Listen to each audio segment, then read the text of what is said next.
Hey guys, just a quick tip when you use a drill press. Make sure you got your a little tension a little better. So I was trying to do it when it came factory done, but it wasn't working too much. It took forever to go through the product.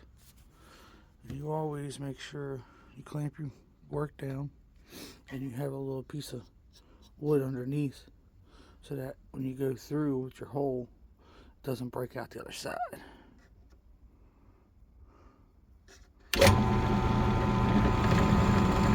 Go down nice and slow.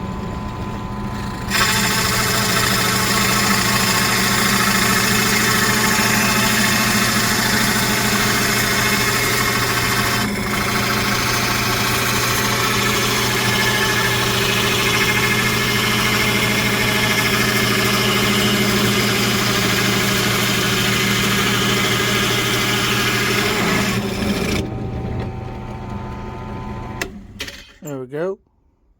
All nice and good. Nice, perfect hole. Just like these. Making a squirrel house if you can't. If you were wondering. Alright, later guys. Thanks for watching.